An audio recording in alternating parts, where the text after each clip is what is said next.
Hello and welcome to the Get Empowered podcast. Your host, Erika Vichcales here.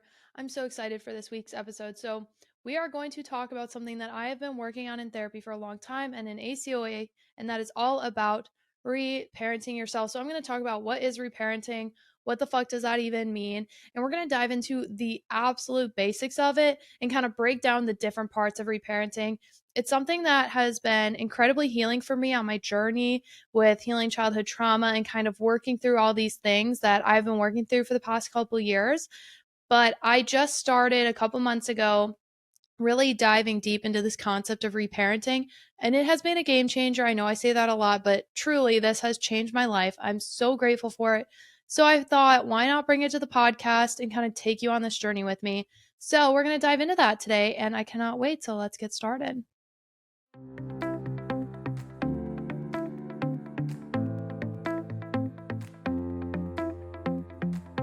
Welcome to the Get Empowered podcast. My name is Erika Vichcales, and I am a mindset mentor, personal development junkie, holistic health advocate, and lover of all things spiritual. At the Get Empowered podcast, I'm here to help you overcome limitations, step into your power, and create your dream life. I've spent the last several years healing my mind, body, and soul, and have learned so much along the way. From healing trauma to navigating a sober lifestyle and learning how to step into my personal power, it has been transformational. If you're looking to heal, to be inspired, to uplevel your life, and to become the most empowered version of yourself, you've come to the right place. I created this podcast to help you know you are worthy of rewriting your story, to help you navigate your own empowerment journey. You are worthy of living your most authentic, aligned, and inspired life, and I can help you get there. Whether you are diving deep into personal development or just need a weekly pick-me-up, I've got you covered. Thank you so much for pressing play today. I cannot wait to transform together. Let's get empowered. Welcome to the Get Empowered podcast. Your host, Erika here, and I am so excited for this week's episode. Happy Thursday. If you're listening to it day of release, thank you guys so much for your continued support. I do want to let you know to check out the YouTube if you have not checked it out yet. I am so dang close to be completely up to date with it, which means we are going to start having all these videos on YouTube. As you guys know, as I've shared in the past, I had to get a new computer, and that has been making this work get done so much quicker and so much faster. I was kind of playing catch up because I had some technical difficulties a few episodes, which really put me behind. And then I got even further behind. And I don't know about you, but I'm a bit of a procrastinator sometimes. So the goal is within a week or two to be completely caught up. And I know that I can actually do that now that I have the technology that supports it. So check out the YouTube, the Get Empowered podcast, and I'm going to start sharing more YouTube content on there, shorter things, shorter videos. I know not everyone wants to listen to a whole podcast on YouTube, but I know a lot of people like watching, and I do have this video recorded. If you don't know, I do have a video version of the podcast that I share, and so that's where it's going. It's going on YouTube. Everything except for the first, I'd say 15 or so episodes have the video. So I just didn't have the technology in the beginning. I didn't really know what I was doing. I really jumped in feet first without knowing all the answers to everything. But then someone had shared with me how many people honestly love getting podcasts on YouTube and seeing it. So if you want to watch, feel free to log on and share it with your friends. Honestly, please share it, spread the message. That's how we grow. It's how we can impact more people. So yeah. And what am I grateful for today? Oh gosh. Grateful for so many things, but right now I'm going to say I am so grateful for my ACOA community, for especially I have a group that meets on Sundays, and we actually met a day early this week, but I'm so grateful for them because one, I love the group so much because I feel like they understand me, even though we all have different journeys and different experiences. Being an adult child of an alcoholic or dysfunction, it really is an experience that bonds a group. And what I love about it is that group is one of the first times I felt not alone, and I felt heard and seen and like I wasn't fucking psycho. Okay. So I've shared about this group in the past, but I'm just really thankful. I've had some stuff happen recently, some stuff come up that's really hurtful, really frustrating. We're going to talk about it little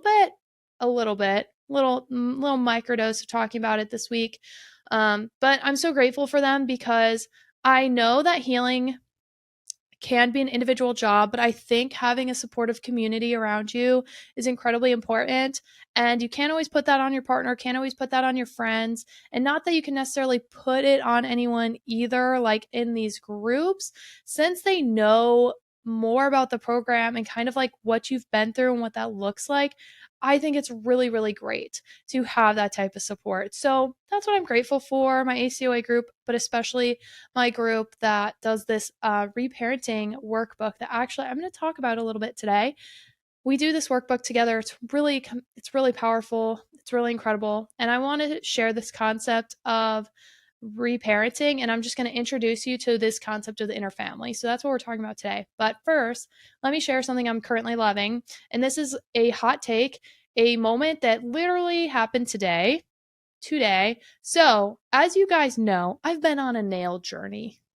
This is not a serious thing, y'all. I've been on a nail journey. Forever ago, I used to do my own nails, like just with basic nail polish.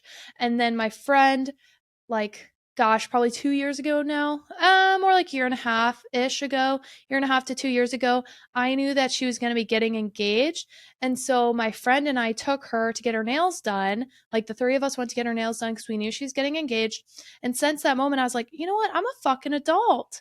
Why do I not get my nails done? I enjoy having my nails done. It makes me feel like a fucking put together human. I enjoy it. Why don't I treat myself like I can put it in my budget? It's not a huge expense. Some girls go tanning or get self tans or do this or do that or do this or do that. Like, this is something I do. I enjoy. I like fucking treat yourself. And so I started getting my nails done like a couple times a month, which I really liked. But then I was struggling to find a place. And if you're someone that gets your nails done, you know that having a nail person, it's an art. I found a place that I'd liked on my way home from work when I was working at ASU. And honestly, I liked it for a while, but I stopped liking it because there was a couple times where there was like very obvious mess ups of my nails and they wouldn't like fix it without charging me. And I was like, I just paid like $60 and it got ruined within a day, or I left and I didn't realize there was a mistake. Like, what the fuck, you know? And so I was like, okay, not going there anymore. And then I found a place by my house that was so convenient. Like, when I say it was by my house, I mean literally just an easy drive up the street. And I really liked that. But again, like, there was too many times where I was like, yo, you fucked this up. Like, why am I paying you money? And so then I started going to the person at the spa when I started working at the spa, and she's amazing. But then she left the spa, and I probably could go see her in her house. I'm just a little lazy and I haven't reached out and tried to do that. I really liked going like after the gym or after my shift or before my shift or something. So when she left and we haven't found anyone to replace her at this point, I was like, you know what? My friend gifted me this gel nail light, so I'm going to learn how to do my own nails. And I really have enjoyed it. My last time I did it, I did like a red color and it was beautiful. And I think I actually did a really good job. It was like the first time I was like, oh, fuck, I did a pretty good job. And then, of course, I bought builder gel, which is like this sturdier gel that's supposed to help it last longer and make your nails stronger, because I like natural nails. I don't really like acrylics. That's not my thing. But I chipped 2 fucking nails in the past like 3 days, and I was pissed because I like them not super long. Like, what people think of as long nails nowadays, I'm like, how do you even function? I don't know. But longer for me, I like them slightly longer. And they just kept chipping. And I was like, fuck this. And I didn't want to have like 2 nails be baby nails and then the rest be longer. And I didn't want to cut them all super short to match. So I was like, okay, I have 2 options. I could go get acrylic so they all match, or I could try press-ons, which are basically like in-home little manicures that you just glue to your nail, like have nail glue. I've never done them before. I've heard really good things. I know a lot of people love them. And so Kyle and I went to brunch this morning and it was so fun. We went to where we went on our first date, and our anniversary is coming up. So I was like, can we please go? I'm trying to make it a tradition. It's only the second year we've done it. I enjoyed it a lot. He was a little bit grudging, but he enjoyed the food. He had a good time, but he woke up a little grumpy that morning. I'm not gonna lie to you. So Anywho, and I was like, you know what? Fuck it. We're out. We were running errands together, which was so nice, so fun. We love a good coffee and goodwill date. So we got coffee after because we're like, we want our Dunkin'. We don't want to pay like $7 for like a 12-ounce latte. We want our big things of iced coffee from Dunkin'. So we got brunch, got coffee, went to Goodwill, and I was like, can we please go to Ulta? Maybe they'll have press on nails. And so we did. And he's so funny. He is a man that actually gives a fuck about what my nails look like. He really does. He has input. He has certain colors he likes. And sometimes I'll do a color he likes, but sometimes I'm like, no, that's not what I want. So I'm not going to do it. I'm a person that I like to go with the seasons. So I'll do darker colors like in the winter and in the fall, and spring and summer, in my opinion, are for fun, bright colors. And he likes bright colors and he likes dark colors. He doesn't like lighter colors. It's very funny. But I was like, fuck it. No, these are the ones I like. And I got some really cool ones for 4th of July. So this is what I'm currently loving. Long story to get to, I'm loving press-ons. If you're on the YouTube, look at what I did today. These claws are awesome. They're like this, I'm calling it like a Cinderella blue. Like it's a really pretty, see, a pretty light blue. And I don't really think you would know they were press-ons unless I like told you. And okay, so let me, for reference in the camera, I think they're kind of long. Like this for me is long nails. And I know for some people that's not long nails. Guys, I bought them long so I could shape them. And so I had to file them all down and shape them. But I filed them down so fucking much. And I was like, there's people who walk around with nails even longer than what I have on right now. And I don't know how y'all function. And I don't mean this in a judgmental way. Honestly, I'm impressed. I'm like, how do you do basic things? Like, I'm struggling to like type out on my phone or put on my necklace. Like, how do you do it? I need to know your ways. So I really like them. They're beautiful. I got the OPI ones. The lady at the store said that they're the better ones. And they were so easy to do. Like, and it would have been even faster if I didn't have to take off my old gel. So if you're a girly that feels better when you have your nails done and you don't have a lot of time and you want it to be easy, I recommend press-ons. And like I said, I got the OPI ones. I got them from Ulta. If you don't live near an Ulta, I know they do ship to you, but I know they're in tons of different stores. I know they had like Glamnetic there, they had Impression there, they had a ton of different ones, but I love OPI normal nail polish. So when the sales lady was like, the OPI one stayed the longest, like that's what I would do. I was like, all right, sold. You don't have to tell me twice. So honestly, I got 3 different pairs because my nails were really short. And I was like, oh, this will be nice to allow my nails to grow. Right. So that's something I'm loving. I'm loving my nails. I feel like put together when I do my nails. And I just am really grateful because it makes me feel pretty. It makes me feel like even if I'm wearing a casual outfit, like if I have a little bit of makeup on, if my hair doesn't look like super greasy, even if it's up, if it just looks like nice, I like it. And I have to say, like, not to be conceited. Oop, I bonked the microphone. Not to be conceited, but I'm like looking at myself in the recording. I'm like, damn, girl, your hair looks good. So, this is like a little PSA. If you don't do hair oil treatments, I recommend it.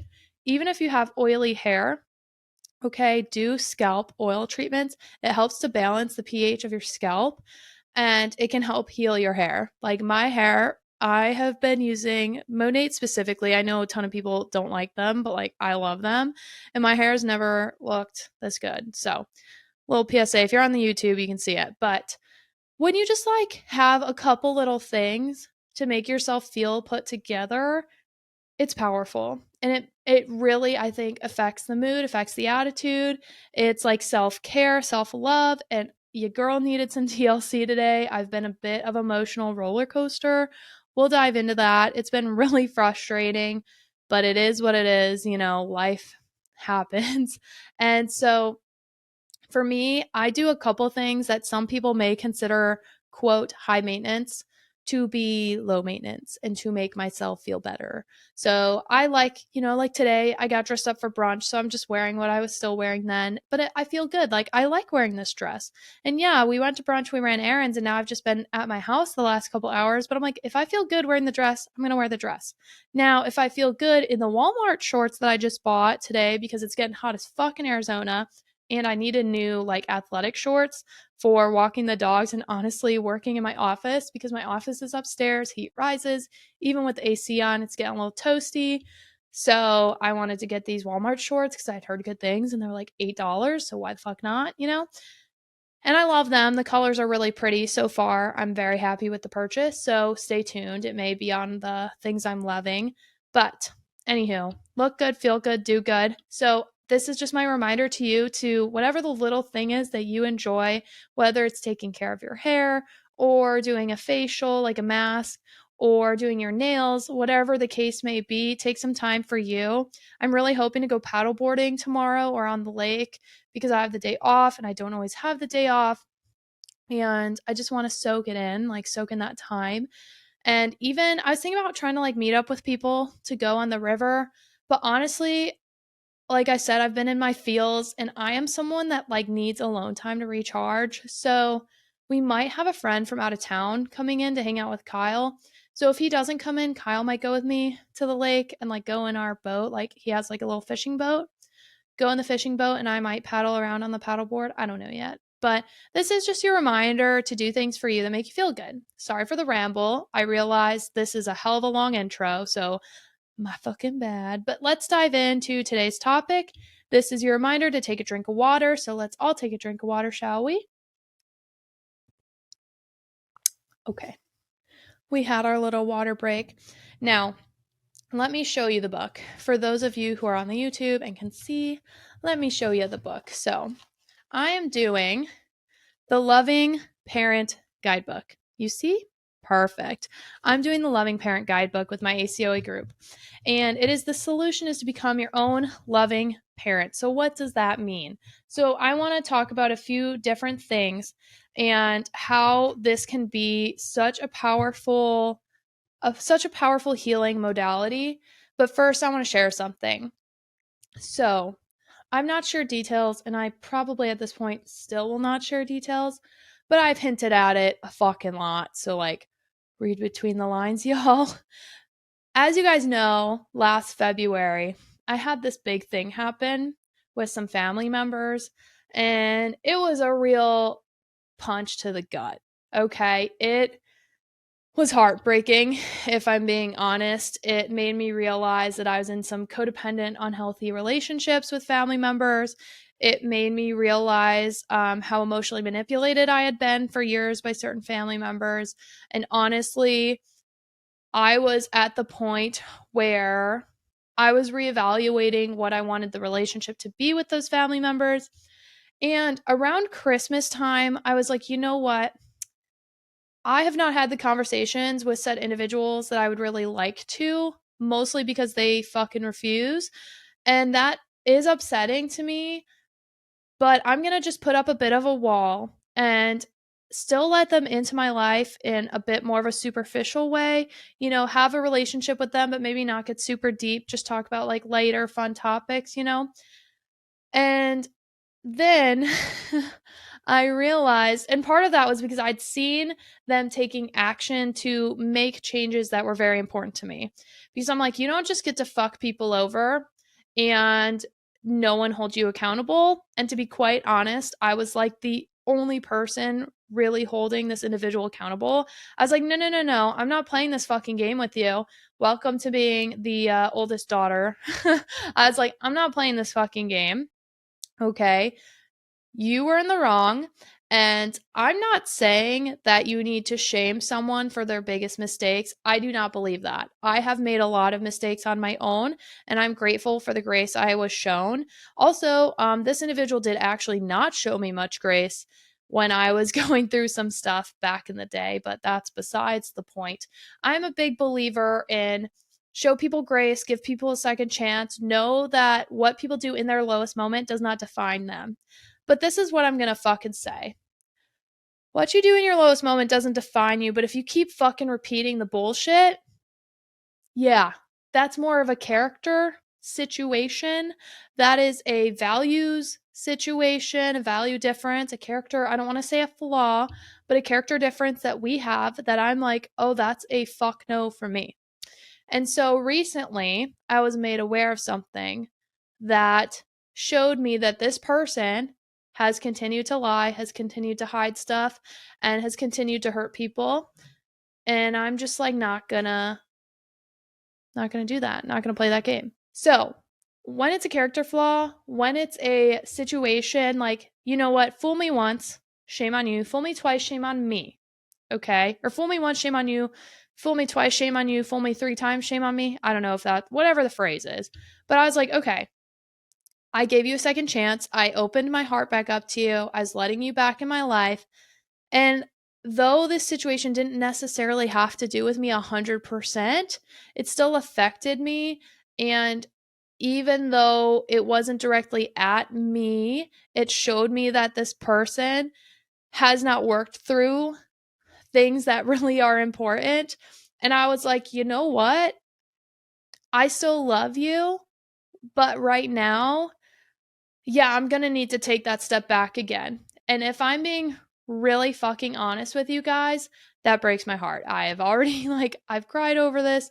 I am very sad. I'm very fucking sad about this because you know what? It sucks when shit happens with family. You know, you think your family's not going to hurt you. You think your family is supposed to be people that are there for you. And as I've shared extensively on the podcast, like, I have a lot of childhood trauma. I have a lot of family dysfunction. That's why I'm in ACA, ACOA, whatever you want to call it. And one of the things that really made last year's situation harder was right before it all hit the fan. I had been uncovering in my program, you know, how dysfunctional it truly was. Okay, I didn't quite see it until I was like, oh, that's fucked up. That's fucked up. That's fucked up. Yeah, this was told to me my whole life. Yeah, that was too. And that's actually not at all okay. And my feelings do matter. And no, I'm not too much. And no, I'm not to this or to that. And no, it's not okay to have your loved one speak to you that way or fucking verbally abuse you or manipulate you. Like, that is not okay. And so, honestly, this book, this reparenting book, I am still very much in the early stages. Very, very much. But I want to take you on the journey with me because, especially after this certain situation happened again, and well, this situation didn't happen again, but having another situation that expanded the issue that was brought forth last year with this individual, I was like, okay, all right, I need to dive into this reparenting work. Okay, so we are learning to reparent ourselves as our own loving parent. And I'm going to talk about the different roles, but I love this quote so much. And the first thing it said is, our parents' inability to love us consistently was never about us, but rather about their dysfunction and what they didn't get in childhood. Okay, so when all this stuff happened, I realized that I really need to focus on reparenting. And that is not an easy thing. And what is reparenting? Reparenting is looking within and giving ourselves what we needed to receive as children. And I absolutely love this quote from my reparenting guidebook. And it says, our parents' inability to love us consistently was never about us, but rather about their dysfunction and what they did not get in childhood. So let that sink in. Reparenting is not saying that your parents are terrible people, that they fucked up, that all these negative things. That's not saying that. And you know what? It's sometimes hard to not have a negative view. And sometimes it can be really hard to remember that they are just humans too. And they probably were doing the best they could.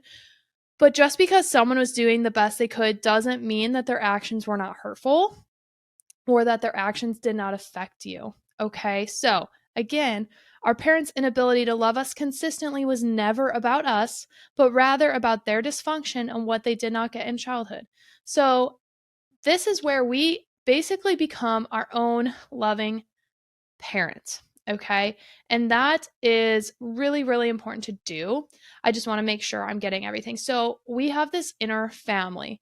And it's really important to get to know the inner family because that's once you get to know the inner family, you are able to learn how to, what's the word? You learn as you get to know the inner family, you get to understand like your full experiences in life, and you realize that you need to reparent these different parts of yourself. And I have done similar work in my therapy to this. It's called internal family systems, I believe. And it's very similar, very, very similar. He would say that this is the same shit. And basically, you have to identify these different parts of you, such as the inner critical parent. So, like I said, we're becoming our own loving parent, but guess what? Most of us have an inner critical parent in our life, in our head. Okay. Because often, especially when you have childhood trauma or you grow up in dysfunction, you develop this voice that becomes the inner critical parent. We also have the inner child and the inner teenager. So the inner critical parent is a part of us that tries to control our behavior and our life, where the inner child is the young, vulnerable part of us on an age spectrum from infant to preteen. Okay, so inner child, young, vulnerable part of us from infant to preteen. And then an inner teenager is the teenaged inner child. Okay.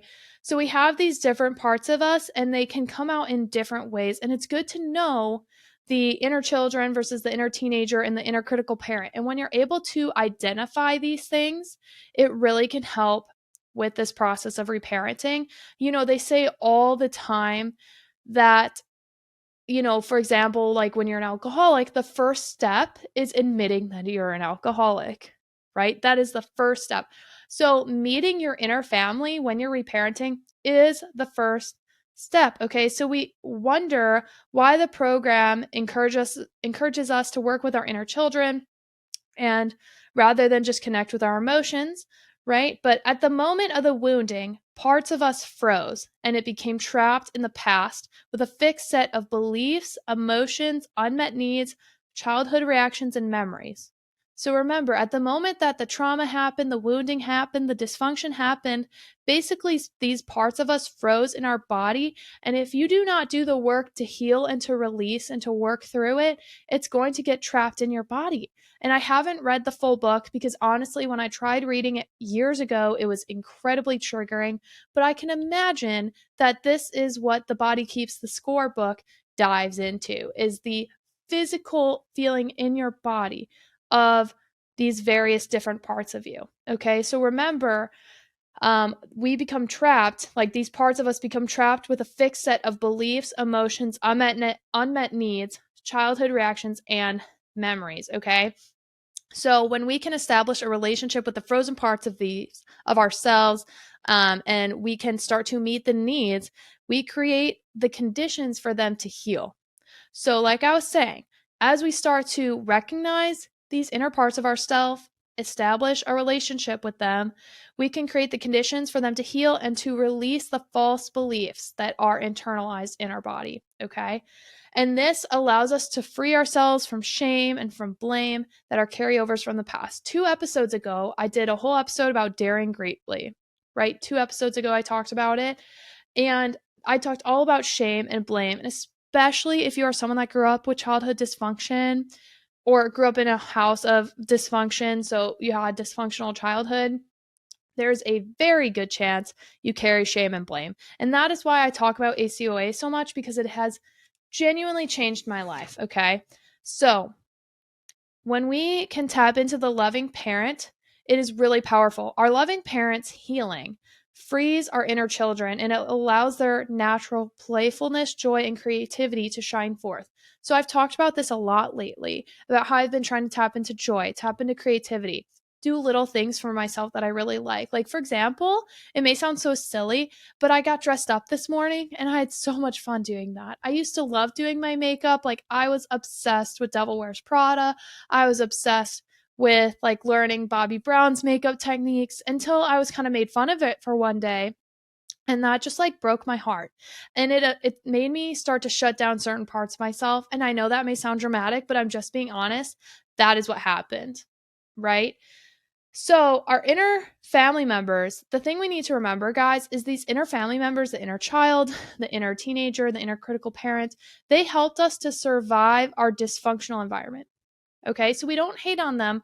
They are survival mechanisms that we decided to incorporate into our lives, right? So we can thank them for helping us survive the trauma, survive the dysfunction, and we can teach them through words and touch and actions that it's okay to let go of these adopted survival mechanisms. Okay, so what we can do in this program is create a safe and loving world for our inner family to coexist in harmony. So I'm not saying that through this program, you're going to get rid of the inner child, the inner teenager, and the inner critical parent. Realistically, you're not going to get rid of them, but you can work through the stuck emotions and you can help to find healthy mechanisms. Does that make sense? I hope this makes sense. This book is powerful. I will link it. I think it's powerful to do it with a group. Maybe we should think about doing a group with the pod. That would be honestly really powerful. But even if you want to work through it on your own, you can do that. You can find an ACOA group in your area. I know there are loving parent meetings. I'm sure I could find some information on it and share. Okay. But it's really important to get to know your inner family members, right? So let me just do a very, very quick overview of them. Okay, so like I said, we have the loving parent, and the loving parent is the loving and the compassionate, the curious and connected part of ourselves, right? And when they're healthy and in a healed state, they are spacious, they are gentle, they are supportive, and they are calm. Okay, now let's look at the different parts of the inner family system, and let's look at them when they're in a wounded and reactive state or a dysfunctional state versus a healed and healthy state. So this is what I mean. We're not getting rid of them, but we can help them be in a healed and healthy state. Okay, so first, the critical parent, right? That inner voice. So the critical parent, when it's in a wounded and reactive state, obviously it's very critical. It's very controlling. It's very fear-based and shame-based. So like I told you guys, I've shared on the podcast, many times in my life, I have been shamed and I have been told, like, for example, I'm watching the Duggar family documentary with, like, it's crazy. Like, that shit's crazy. But it reminded me, not that it reminded me of my childhood. I did not go through that by any means. But I did grow up Catholic and I saw how I was shamed for things, how I was blamed for things. Now, granted, I have had some really good experiences with the Catholic Church and with priests, but I also have definitely had people within the Catholic Church, usually just other members, that shamed and blamed. But I also had, you know, family members who would kind of make me feel guilty if I was not being like a super good, super strict Catholic. Okay. Fear, shame was very real. And then because of that, I created this inner critical voice in my head. Not because of that specific moment, but things like that, reactions like that from family members. It's not a good time. Okay. And having parents that are hypercritical, it's difficult. And it's not always, but I definitely grew up having to be like the golden child. Everything had to be perfect. I'm really grateful that I strove for so many things in my life.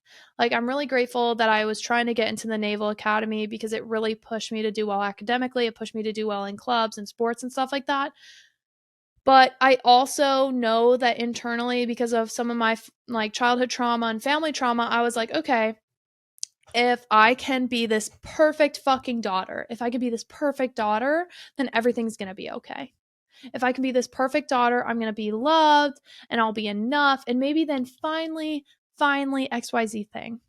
Okay, so my critical parent definitely shows up as fear-based and shame-based when it's in a wounded and dysfunctional state. But in a healthy state, the critical parent is the part who can relax and can actually end up being supportive. Okay, so this can happen. These shifts can happen.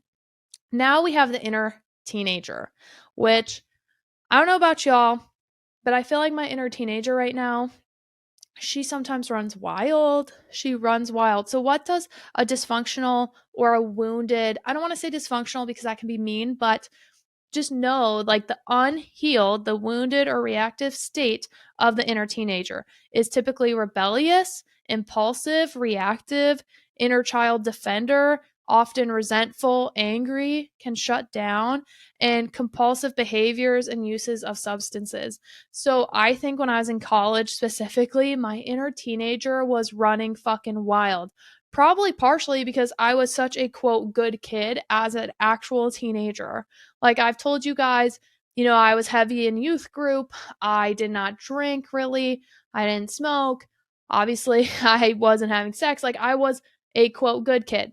I was getting good grades. I was doing all the things. And I'm not shaming anyone who wasn't doing life the way I was, okay? But in my brain, I was like this great good kid. And then when I got to college, I fucking rebelled hard.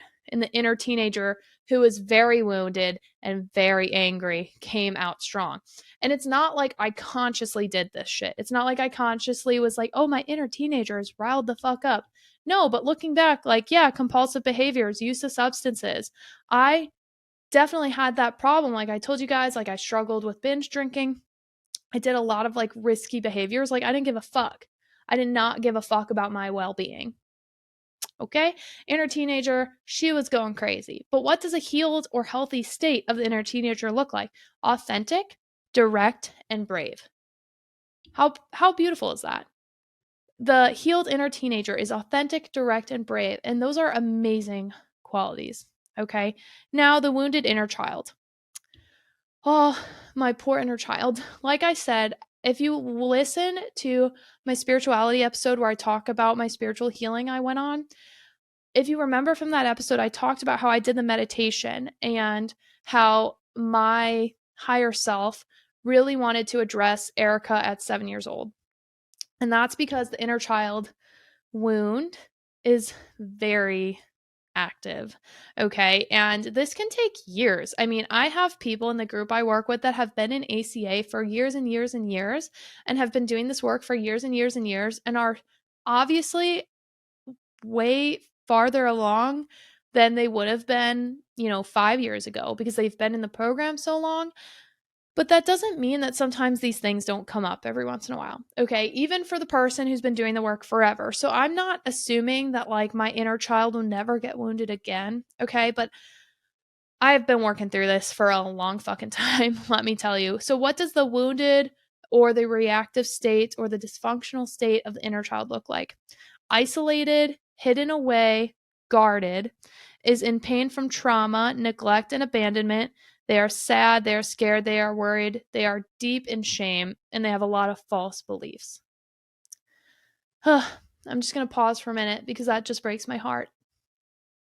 It breaks my heart.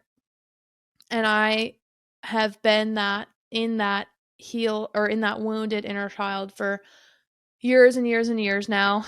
And so it just makes me sad to see it laid out like that. Sorry, I'm getting emotional. But it does. But what does the healed inner child look like? Spontaneous, sensitive, vulnerable, playful, creative, and loving. So let's look at the healthy states again. Let's describe some of the healthy states. I'm just going to group them all into one.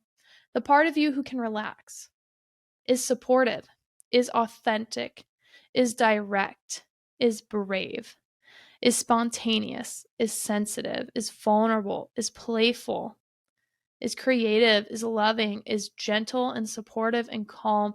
And guys, this is my reminder to you that no matter what you have been through in your life,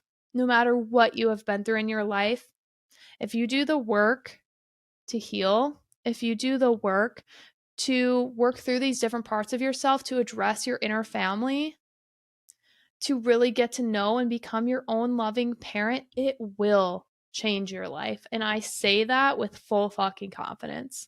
It will. And I think it's really brave to do that heavy lifting and to do that work because often it is not easy. It's not easy to do the work. And I commend anyone who has the balls to dive in and to allow yourself to feel the things you need to feel in order to heal. So kudos to you if you're on this journey. And if you're scared to start this journey, I understand. Please reach out. Please, please, please reach out because it is worth it. It is worth it. Finding a community, finding a group. I can share some resources with y'all. It changes your life. Like, it changes your fucking life. And though I've had a lot of hard seasons in the past several years, I know that I've gotten through these hard seasons because I have been doing the work. And for example, this thing that came up like yesterday that just re-triggered all my fucking shit, that re-triggered everything. Honestly, to let you know how triggered I was, I wanted to drink again. That's never a good sign for Erika. If Erika wants to drink, Erika is unwell. Okay. Now, I didn't. I did not. I had my little Juice Plus pudding, and that was my quote emotional eating, which was a much healthier option than what I've done in the past. And like I said, I started the Duggar documentary, so we allowed ourselves some escape mechanisms in a way, because I do think it's important to let yourself like take a mental break when you're really traumatized and triggered by something. But I think it's also really important to know that feeling your feelings is really important. And like I had shared what happened with my group this morning, and they encouraged me, Erika, you need, like, your feelings matter. Your feelings are important. And you need to just sit with yourself and maybe journal out, like, how are you feeling about this situation right now? And that was actually something that was said. And I'm sorry I'm getting emotional. That was something that was said in my healing session with the psychic medium. She was like, she had told me, she's like, one, I'm so sorry that no one listened to you growing up.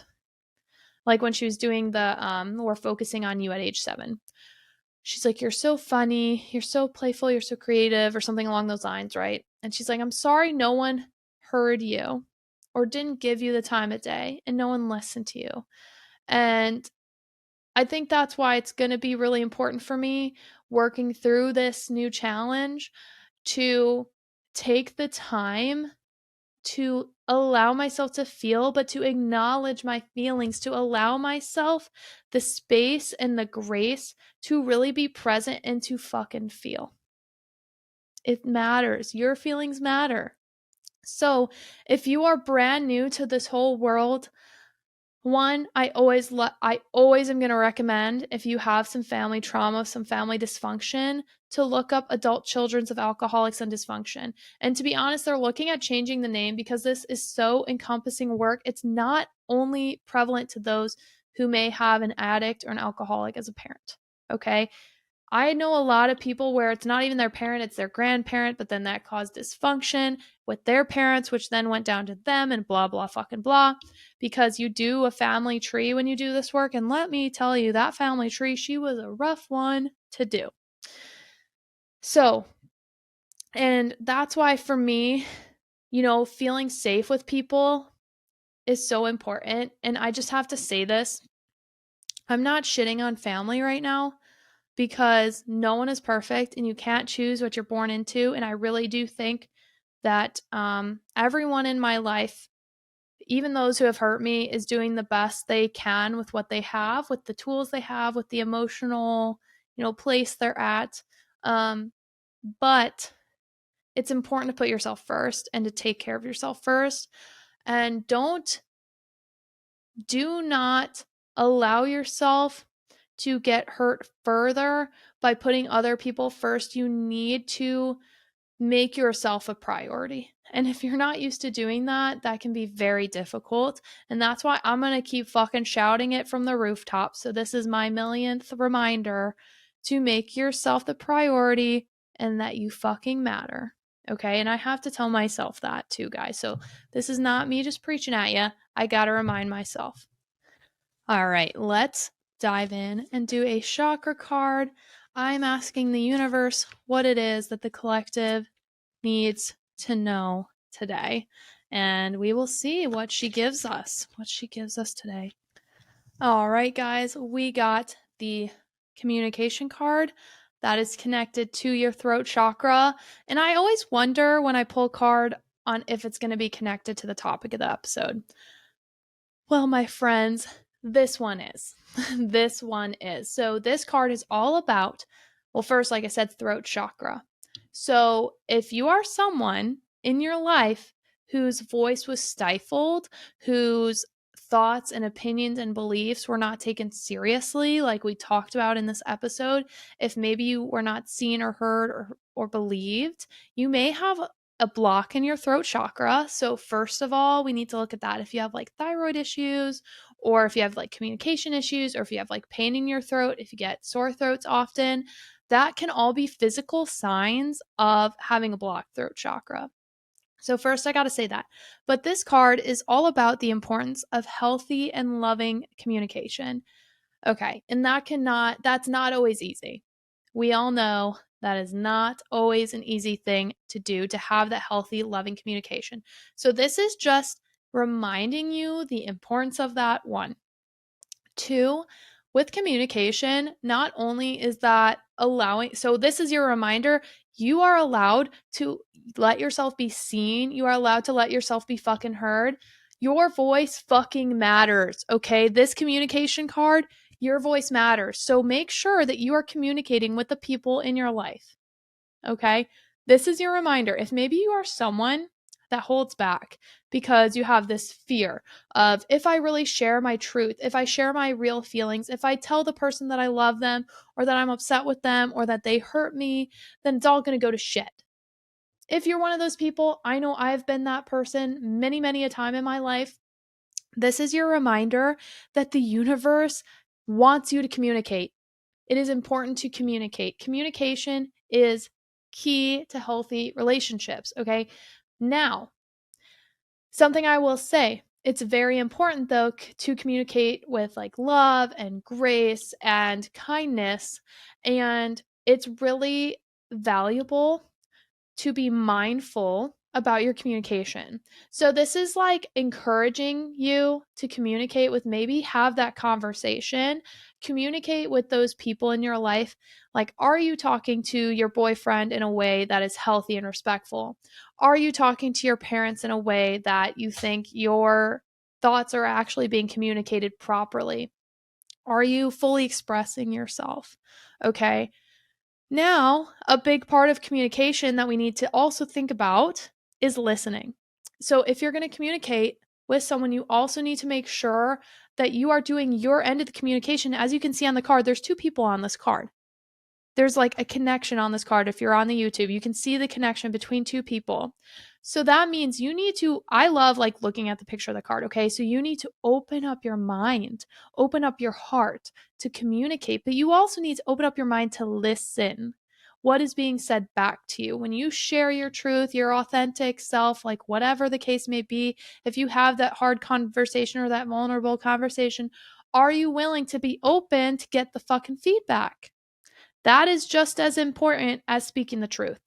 You need to be able to be open. Now, I will say, sometimes if it's an unhealthy situation, that doesn't mean that you need to take abuse, right? I'm not saying that. I'm not saying let someone just degrade you or talk down to you, but especially in those like difficult conversation moments where it takes two to fucking tango, it's important to also listen. You know, Kyle and I, we really strive for healthy communication. And a big part of that is because we allow each person to speak and we actually listen to what they're saying. It's very, very important to us to listen to, and that sounds so fucking simple. It's like, well, no shit, Erica. But how many times are you actually actively listening when you're trying to communicate with someone? A lot of times, we are not the best listeners. So, this is my reminder to you to communicate. Now, this can also be, are you communicating with yourself? Are you being open and honest and genuine with yourself? So maybe this could be, depending on your situation, also a time to just get really honest with yourself. Like we talked about, get honest about your inner family. How are you actually feeling? Like my group recommended this morning, Erica, you should really write out how you're actually feeling right now.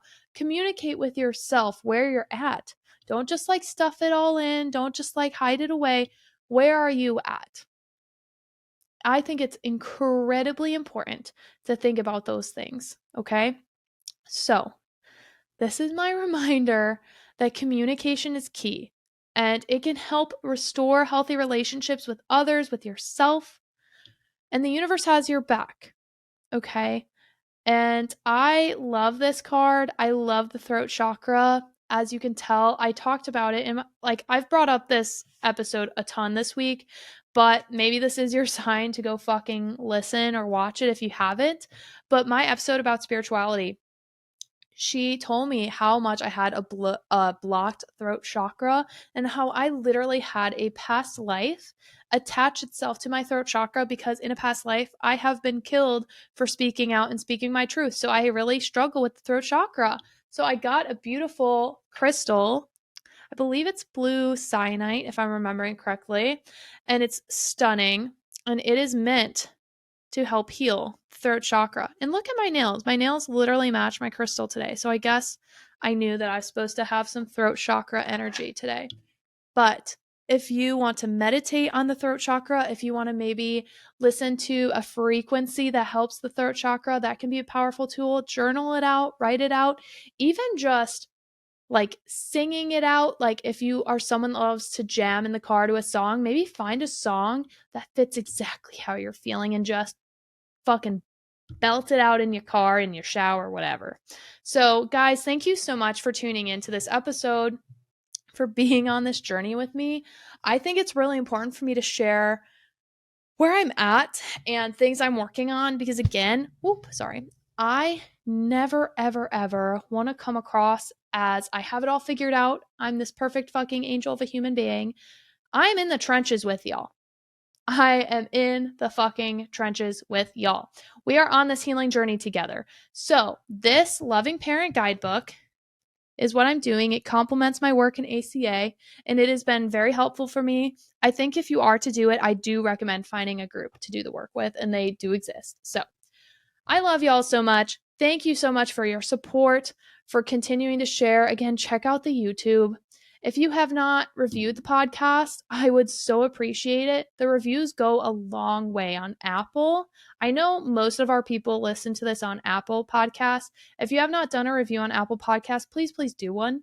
Especially if you listen weekly, let a bitch know how she's doing, give me some stars. I'm not going to tell you what to rate me, but rate it, review, subscribe, share it with your friends. That's how we're going to help. Honestly, that's how we're going to get these healing messages out. That is how the world heals, is more and more people sharing energy and messages that are meant to help expand ourselves and heal ourselves. And I really believe that as a collective, as we continue to heal ourselves, we are going to continue to grow and we will raise the vibration of the planet. So thank you guys so much for doing this work with me. I love you guys so much. I'm so fucking grateful for you. And do not forget to stay empowered. See you next week. Thank you so much for tuning in today. I'm so grateful for each and every one of you for taking the time to be a part of our Get Empowered community. Don't forget to check the show notes for the resources I shared in today's episode, and of course, to connect with me on social. You can find all of our offers and community links at empoweredwitherika.com. I always love hearing from you, so don't forget to rate, review, and subscribe, and tag me with your biggest takeaways from today's episode. Let me know what you loved and what you want to hear more about, and share it with someone who you think would love it too. I cannot wait to share more with you. I'll see you next week, and don't forget to stay empowered.